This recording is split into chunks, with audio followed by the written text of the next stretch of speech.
आज जो कविता मैं आपके साथ साझा करने जा रही हूँ उसका नाम है चमारों की गली, जिसे लिखा है अदम गोंडवी ने। अदम गोंडवी मेरे पसंदीदा लेखकों में से एक हैं और कारण ये कि मैं जब भी उनका लिखा कुछ पढ़ती हूँ तो मैं निशब्द हो जाती हूँ। शायद कमाल है लेखक का कि वो इस कदर आपको मजबूर कर देता है कि आप जुड़ जाते हैं उनकी लिखाई से, जो उन्होंने लिखा है उससे, और कुछ रहता नहीं है आपके पास कहने को। मैं जब इंट्रोड्यूस भी हुई थी, जब मेरा परिचय हुआ था कि ऐसे कोई लेखक हैं सालों पहले, और जब मैंने पढ़ा था तो दिल टूट गया था मेरा पहली कविता उनकी पढ़कर। और फिर भी ये अजीज़ है क्योंकि रियलिटी से रूबरू कराती है, ये मेरा मानना है। जैसा मैंने कहा, कविता का नाम है चमारों की गली और लेखक हैं अदम गोंडवी।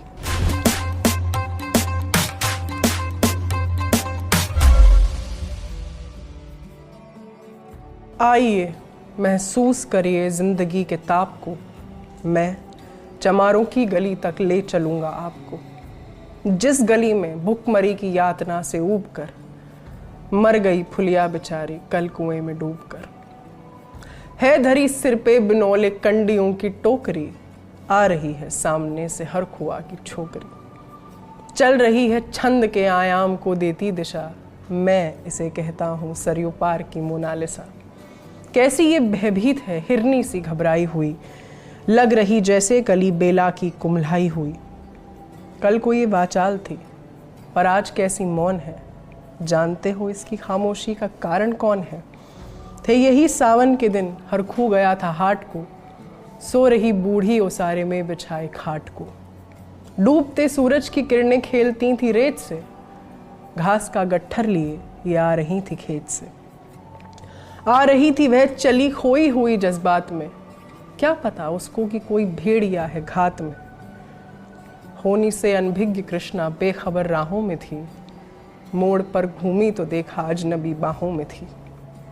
चीख निकली भी तो होठों में ही घुट कर रह गई, छटपटाई पहले फिर ढीली पड़ी फिर ढह गई।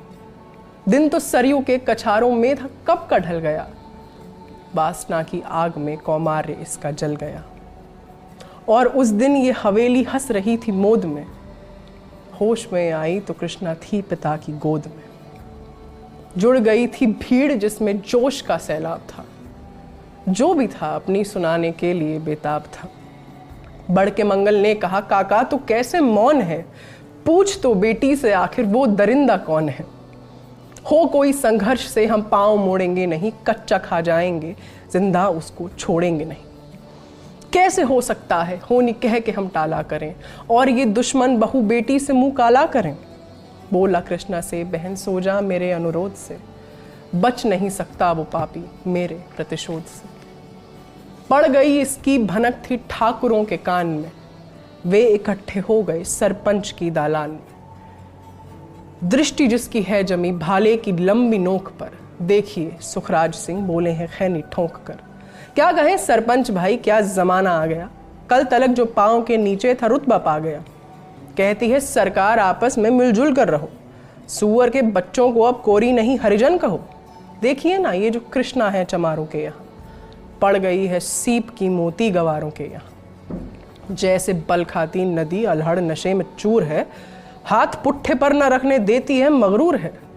भेजता भी है नहीं ससुराल इसको हर खुआ, फिर कोई बाहों में इसको भींच ले तो क्या हुआ। आज सरयू पार अपने शाम से टकरा गए, जाने अनजाने वो लज्जत जिंदगी की पा गई। वो तो मंगल देखता था बात आगे बढ़ गई, वरना वह मरदूद इन बातों को कहने से रही। जानते हैं आप मंगल एक ही मक्कार है, हर खू उसकी शह पे थाने जाने को तैयार है। कल सुबह गर्दन अगर नपती है बेटे बाप की, गांव की गलियों में क्या इज्जत रहेगी आपकी। बात इस लहजे में थी कि ताव सबको आ गया, जैसा स्वाभाविक है उठकर हाथ मूंछों पर गया। वह क्षणिक आवेश जिसमें हर युवा तैमूर था, हाँ मगर होनी को तो कुछ और ही मंजूर था। रात जो आया ना उस तूफान में अब जोर था, भोर होते ही वहां का दृश्य ही कुछ और था। सिर पे टोपी बैत की लाठी संभाले हाथ में, एक दर्जन थे सिपाही ठाकुरों के साथ में।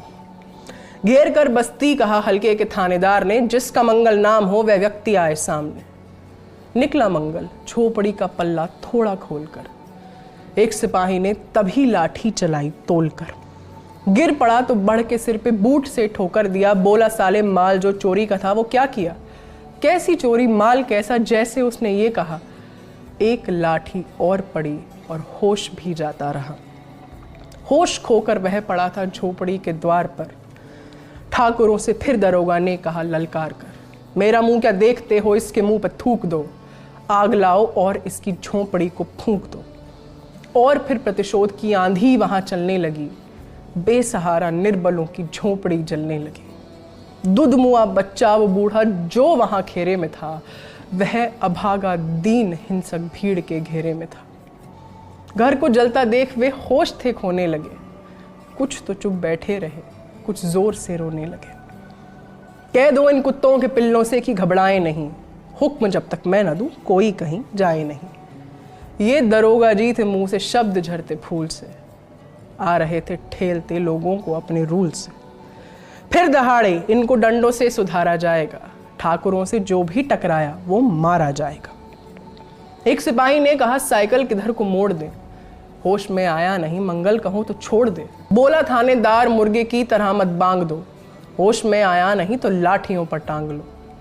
ये समझते हैं कि ठाकुर से उलझना खेल है, ऐसे पाजी का ठिकाना घर नहीं है जेल है। पूछते रहते हैं मुझसे लोग अक्सर ये सवाल, कैसा है कहिए ना सरयू पार की कृष्णा का हाल। उनकी उत्सुकता को, शहरी नग्नता के ज्वार को, सड़ रहे जनतंत्र के मक्कार पैरोपकार को, धर्म संस्कृति और नैतिकता के ठेकेदार को, प्रांत के मंत्री गणों को, केंद्र की सरकार को मैं निमंत्रण दे रहा हूं, आए मेरे गांव में। तट पे नदियों के घनी अमराइयों की छांव में, गांव जिसमें आज पांचाली उघारी जा रही, या अहिंसा की जहां पर नथ उतारी जा रही है। तरसते कितने ही मंगल लंगोटी के लिए, बेचती है जिस्म कृष्णा आज रोटी के लिए। मैंने कहा था मैं भावुक हो जाती हूँ और मैं हो गई, उसके लिए क्षमा चाहूँगी। तो ये किताब है मेरे पास, समय से मुठभेड़। इसमें अदम गोंडवी जी की और भी बहुत सारी कविताएं हैं और ये वाणी प्रकाशन की किताब है। इसे आप ऑनलाइन भी खरीद सकते हैं, किसी बुक स्टोर में जाके भी खरीद सकते हैं। उम्मीद करते हैं कि ये एपिसोड आपको पसंद आया होगा। अपना ख्याल रखिए। शुक्रिया।